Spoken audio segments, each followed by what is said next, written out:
what I'd first like to start with is just really leadership skills. If you think back years and years ago, lots of times engineering leaders would lead very complex projects, manage people.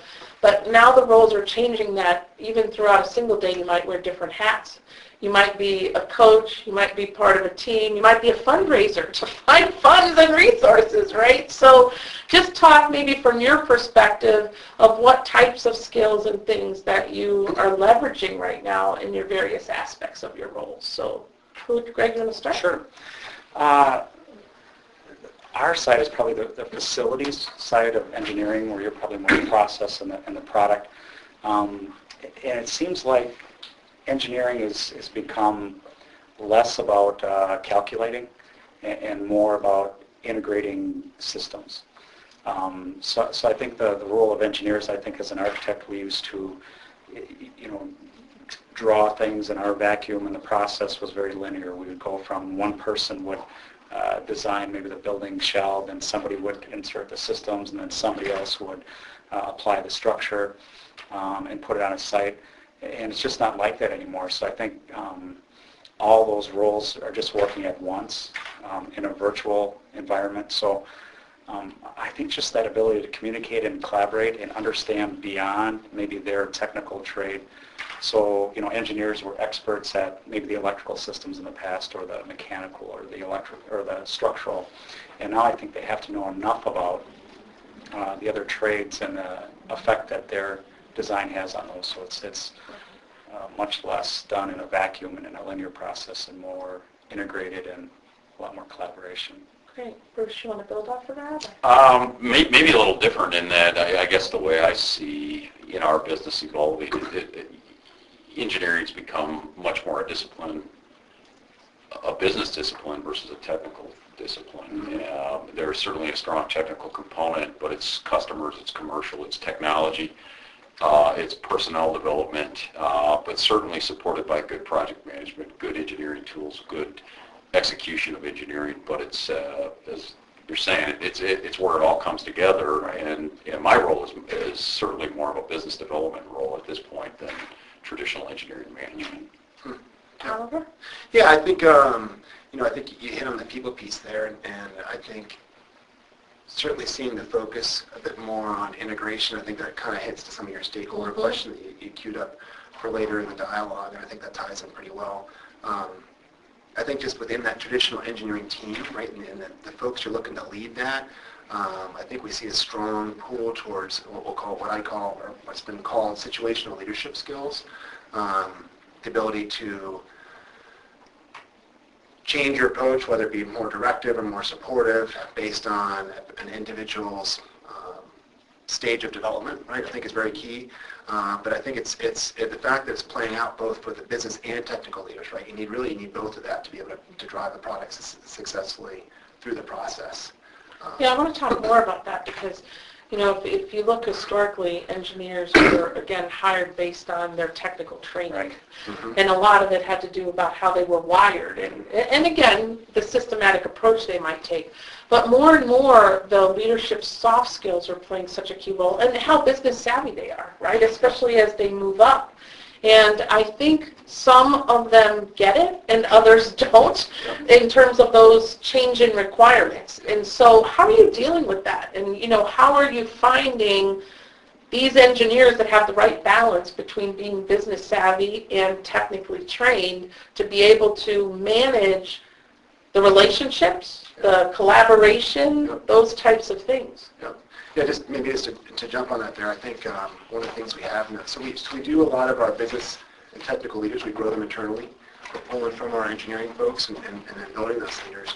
And speaking, to be fair, in stereotypes for a second, I think what we've noticed is that as engineers make the leap into their first leadership position, they do a lot of what I call golden rule leadership, so treat others the way I'd want to be treated. And getting them to think a bit more broadly, this pulling in situational leadership, pulling in business acumen, recognizing that really, I think you used the expression earlier, everybody's really a bit of a salesman for your organization, right? You got to be able to have some customer-facing skills.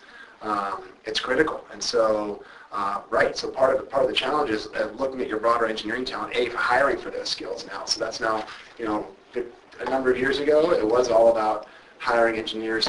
Technical capability was the primary interview focus, and now we're looking for more well-rounded individuals in addition to that. Well, in fact, what school, how were their schools ranked, right, in engineering functionality? Yeah. But now, how do you find them? Where are you looking for these business-savvy technical leaders? It's not the same places, right? So, Greg, you want to comment? I think you see people that maybe have a non-traditional education. We're seeing some of our best mechanical engineer might have a degree in architecture, and you might have a facilities engineer that's an industrial engineer and is trained on lean production processes. So it seems like you see people jumping across market sectors, and maybe they've been trained educationally to think like an industrial engineer or manufacturing engineer, but then they practice very well on the facility side. And I don't know if it works the same way on the product development side, but so I think you just kind of broaden your view.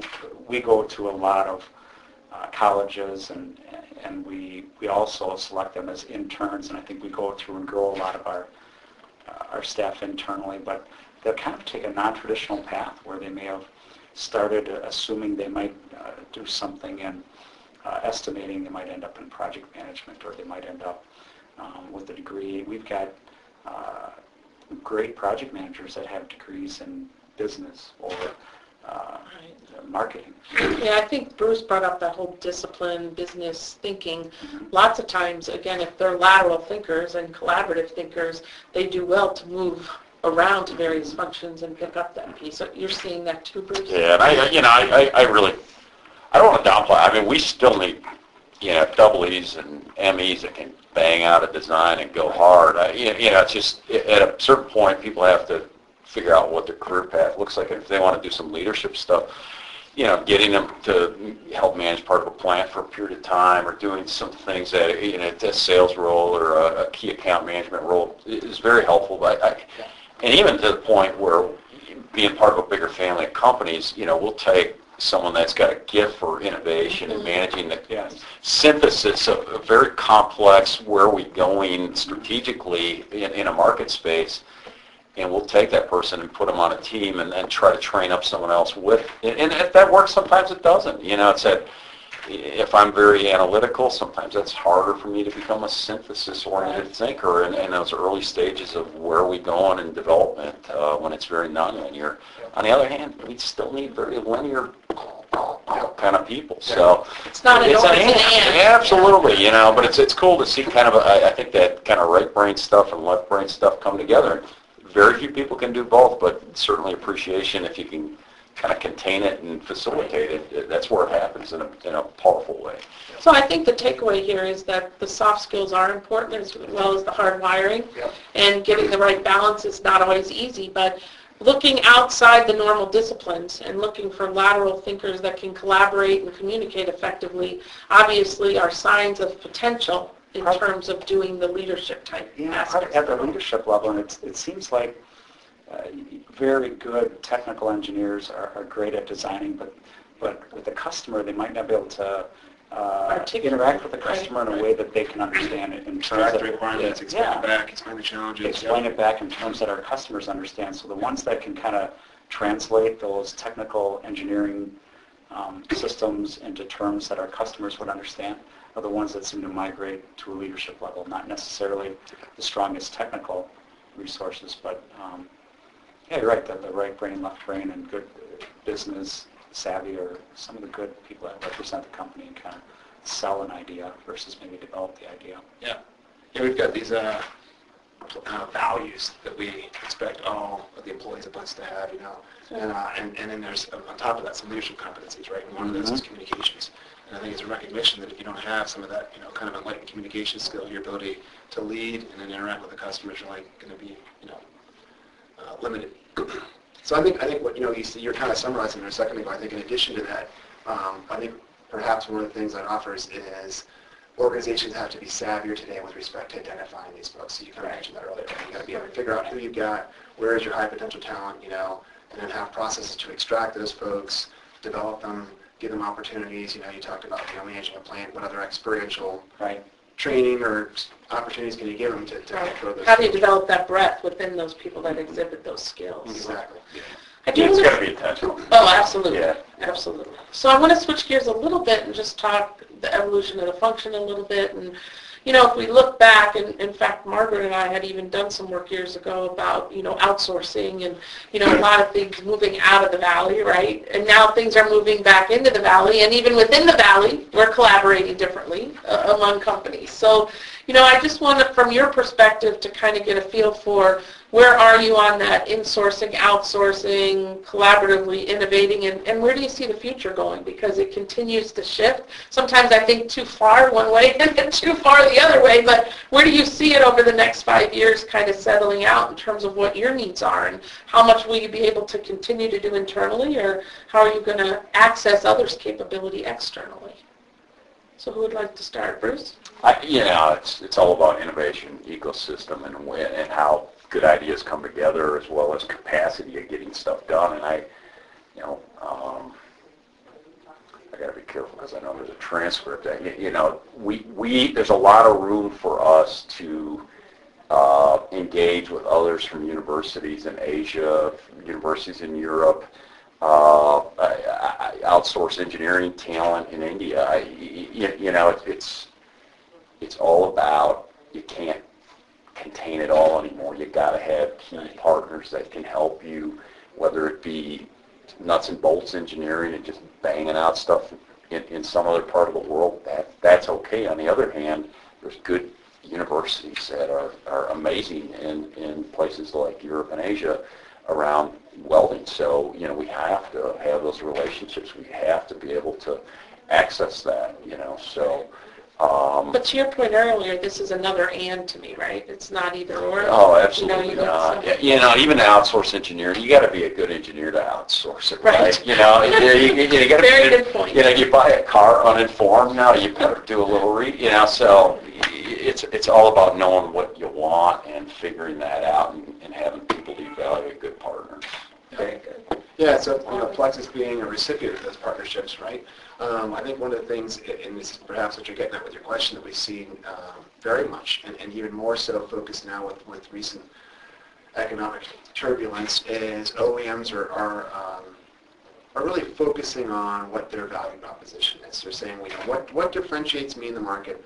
What's unique that I'm bringing to the table? And then let me focus my engineering talent there. Right, and then let me use key partnerships to round out the team to help me bring whatever it is to the market, right? And so we're seeing a lot of that. We're seeing, I think, specifically more recently, a lot of change in strategy. A little bit of churn, and then a new strategy emerges, right? So part of our challenge is really to have key connection, really, to be willing to listen, to have close interaction with voice of customer, so that when that information pops out, we can quickly come back and respond with a strategy and says, all right, well, here's how we envision we can engage together and help create that partnership, right? Right. Yep. Great. I would say for us, facilities have become much more like products and like equipment, where they're doing more than create a shelter for people. They're integrated into a customer's brand, so you want to see a branding influence on a building. You'll want to see a stronger connection between production and process in the facility. So from outsourcing versus insourcing, I guess I'd like to think of it, it seems like that's not as important. There's more integration between disciplines, more teaming. Well, I think of 10, 20 years ago, there was one engineer that worked on the project and there was one builder. And now you'll just see a branding expert.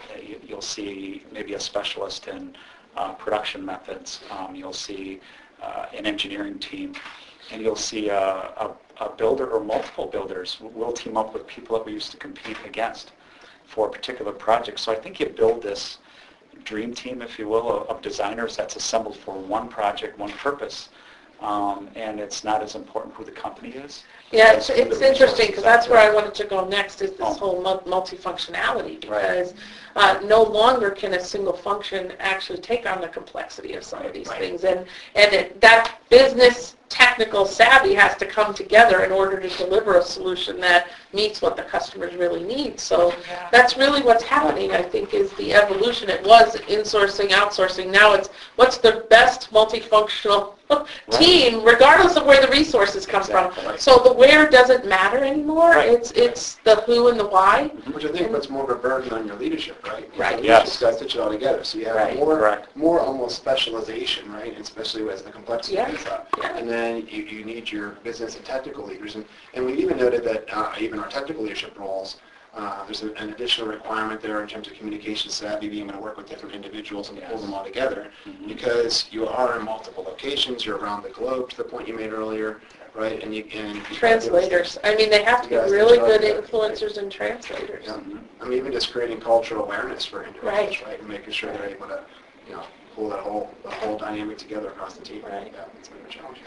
Which gets to an interesting topic of stakeholders. It used to be lots of linear reporting relationships, and there was a single stakeholder, and, a engineering project leader could report back to that stakeholder, but not the case now, right? There's direct and indirect and matrix organizations, and so stakeholder management is also such a critical piece of leadership now.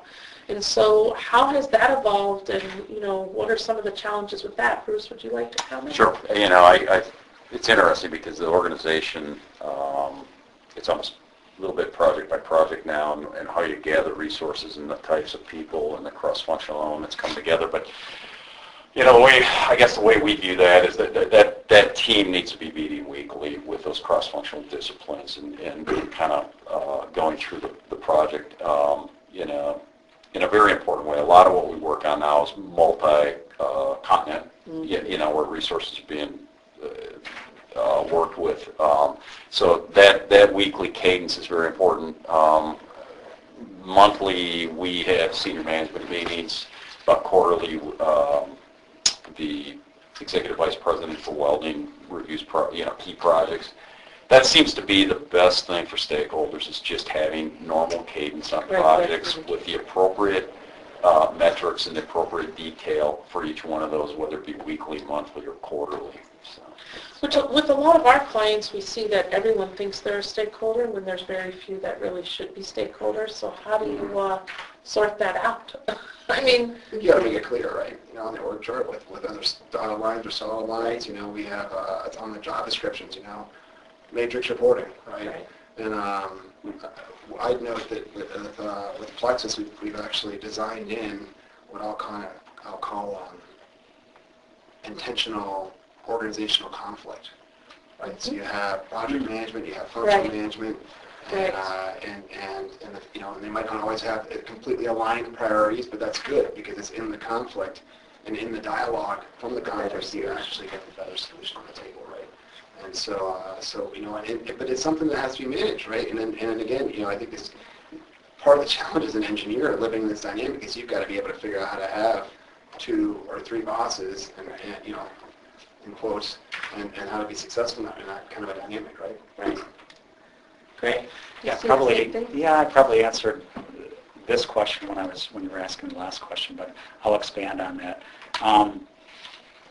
The stakeholders, it used to be, again, maybe there was a fabricator and subcontractors and material suppliers and designers and a general contractor.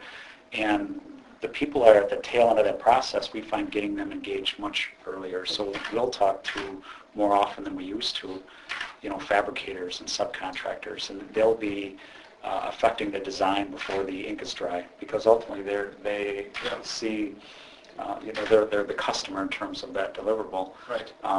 And that the needs or mechanism, we're probably catching up to product development, and that all of our projects now are designed in a virtual environment. So all of the buildings and the systems are 3D, they're intelligent systems, and we'll just push in a design model of lighting, and we might pull that out and push in a fabrication model, and we'll just always test fabrication and construction and materials against that model.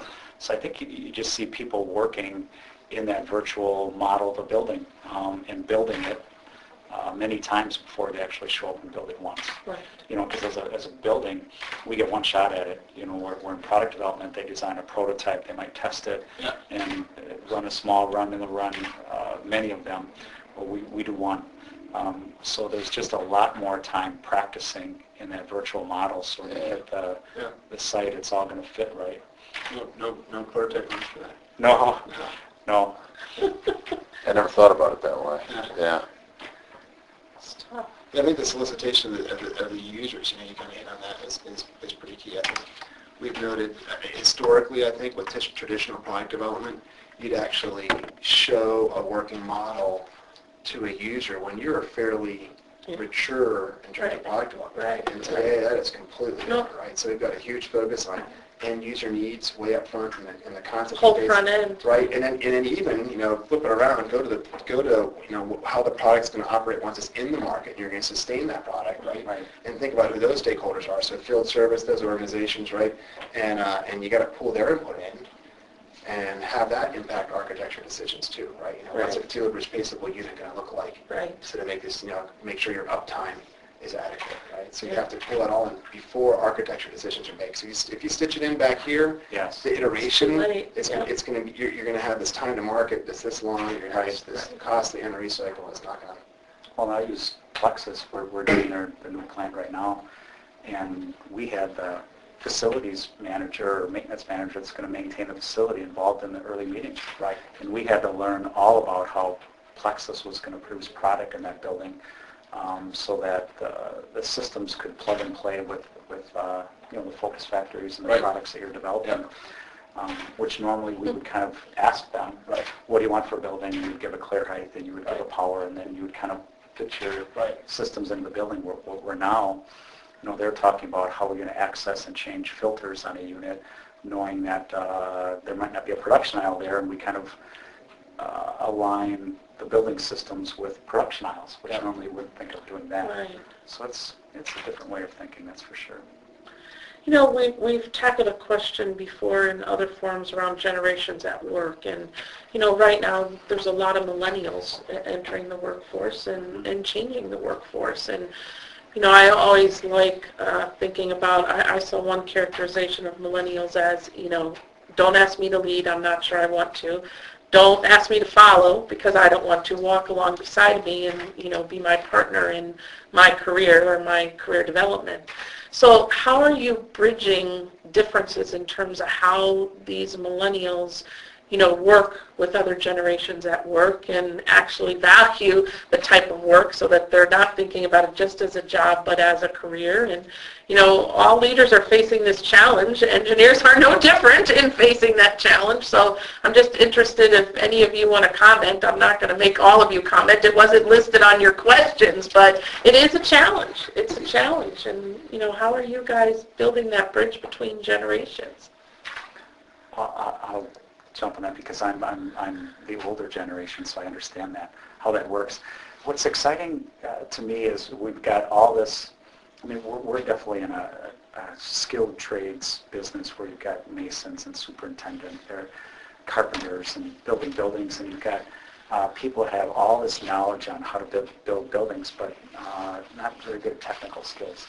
And then you have people coming out of school that have great technical skills, but not the knowledge of construction. It used to be, the architect that had all the skills would be elevated to a higher position, and the tools didn't matter as much. Well, now you see this non-traditional model where people coming right out of school that can use the technologies are working that virtual construction model, and they're leading some of those meetings and conversations where the knowledge might be coming from the seasoned person that's been there a lot, but there's a prominent role in the front seat driving the bus with some young talent coming out of school. And I think both of them are growing where you used to see the growth was always downward. There was the senior designer that would kind of teach the level 2, level 1, level 3 engineers. And now you've got some people coming right out of school that are teaching the masters, if you will. And I think that exchange, they're both growing faster because of it. So it's kind of neat to see that. Yeah, it is. Yeah. Oliver, do you see the same thing? Yeah, I don't know. Your question, caused me a bit of reflection. I don't know that I've seen us take specific steps to bridge the gap per se. I think a bit of it is providing, a bit of it's just really good functional management, right? By providing people opportunities to have little leadership roles, or and they say, oh, well, I really enjoyed that. Okay, why don't you do a little bit more? And before they know it, they're in a technical leadership role, and so maybe they weren't thinking that they wanted to be that kind of a person, but then they grow into it. And I think another piece of it is just it's kind of harkening back to that situational leadership piece. Is part of the expectation for our leaders is that you can Socratically walk someone through to a course of action or line of thinking, right? And I think if you have that skill set, you can bridge the gaps, so to speak, and get the team all rallied around what their particular roles are and the direction that the development's taking. Yeah, it feeds back to that whole multifunctional, multi-generation. It's pretty powerful when those things come together. If you get the right mix of skills, experience, training, those types of things. Certainly, I think organizations that are in a high growth mode, you're going to have a significant influence. Exactly. Young, inexperienced talent. That's good, right? Provide a lot of vitality for the organization, and you have to figure out how to use them. Right? Well, yeah, I know up at Lambeau Field we have a traditional team, a lot of superintendents, 150 welders on site welding things, and we've got this young guy up there, George, and he runs that virtual construction model, and he was kind of in the corner running his thing, and he would do his thing, and by the end of the project, it was funny because I would go in the construction trailer, there'd be 5 superintendents, and the iron workers would walk right past the superintendents, and they'd go to George. After a while, they just didn't want to see the drawings. They wanted to see it in the model because they could see it and they could understand it, so all of a sudden George became the center point of this largest project we've ever had, and everybody's coming to see George. That's cool. Because of the tools that he has, and so he's become a focal point. Yeah, for the whole, and he was kind of hidden in the back of the trailer, and now he's kind of in the front. But it is neat to see. I guess, philosophically, is it that much different than having, folks that grew up in Asia? Is it that much different than having folks that grew up in India? They have different thought processes, perhaps, and that's a good thing. It's the value of diversity. I agree with you totally. Yeah, and I think if people can see purpose in what it is we're trying to do, and we can convey that there's something big about this thing that they're going to do, even though sometimes tasks can be our tasks, that usually people respond to that, I guess. Right. We had all our interns together, and I like to tell a story about a post-World War II almost fatal blow to the company. And what got us out of that was Al Mulder was part of the ownership structure at the time of Miller, and Al invented a very inexpensive spot welder so people could repair their car, which I'm sure in 1948, if they weren't, they probably rusted about as quick as 1978 when I had my first car. But this little inexpensive spot welder would save the company, and a patent's still hanging on the wall. Wow. And I love to tell that story. And I think young people really like that because it shows you can make a difference. Right. And I think that that's is good. Yeah, definitely. Well, the last topic's a tough one. It's about metrics and measuring progress, and you don't want to over-measure, but you don't want to not measure either, right? Because we know what is measured gets done, right? So just talk a little bit about it, because especially in the engineering function, that has evolved also. The types of things that you measure to look at what's delivered on the true business proposition. And, it's not just, again, having everything turn right or do what the gadget was supposed to do now. It has to actually meet all these other requirements to say that it delivered. So what types of things now are you measuring? When you see a project is working, you've done well, this project's delivered on what it's supposed to deliver, what are the types of things that you look at? Oliver, you want to start? Yeah, to stitch back to what we talked about earlier, so we're capturing end user needs right in our product requirements, right? So while it's maybe some of the same traditional process of using requirements tracking and verifying back to requirements, you're not just verifying back to some product line manager's idea of what this thing should be. Right. You're verifying back to what the end user said this thing should be able to do. So I think that's a big step in the right direction. And then I think it's a bit I'll go beyond metrics, right, because the metrics are going to be these black and white things, but I think it's a bit of just actually getting out there, taking these products, going back, and getting the touch and feel feedback back from the customer, or sorry, from the end user base, and that's really what's going to ensure that your product's going to be successful when it hits the marketplace. Right. Yeah. Excellent. Greg? Well, there's the traditional metrics that we measure, so the cost of a facility, the efficiency of the systems in the shell, so we'll measure utility bills and the efficiency of the systems. And then we'll just measure rework along the way, how effective the design was, and when it hit construction, how much rework or changes that we had in the facility. But we're finding that we're also, as we're engaged more in the end users' goals and how they're going to use the building, we'll circle back and find out what the attendance rate was at an elementary school, and if we put more efficient, a better air quality control and a better work environment, was there better attendance at the school from the staff and from the students. We'll find out if it were a YMCA, did they increase their membership with the facility? We'll find out. So a business result, actually. Yeah. Exactly. So some of the customers will say their goal of this facility will be to increase their productivity or their market share, and we'll want to see if the facility that we designed and built for them had an effect on that. Oh, so we'll kind of ask those secondary or non-traditional metrics. Yeah, good. Yeah, the VOC usually brings us some sort of customer pain, some sort of opportunity to innovate, and that's what creates a value proposition. If we remember why we started the project and we deliver on it, we've done our job. If we get that all gummed up or we can't communicate that in the sales process, we haven't done our job. Right. Generally, you can measure it, in terms of, for us, it's, some sort of quality level, some sort of productivity level in the plant. I thought one of the more interesting things we did was for offshore manufacturers, in terms of their time it takes to train a new welder was reduced because of the new process Oh, that's we created. interesting. Right. And that's measurable. Yeah. And all those things That's are measurable good. and That it can should be be quantified. measurable. Sometimes we work on things where we give products facelifts, and it's a core product that just incrementally got a little bit better or whatever. Right. But the big stuff, it's got to be pretty clear value proposition delivery. Good.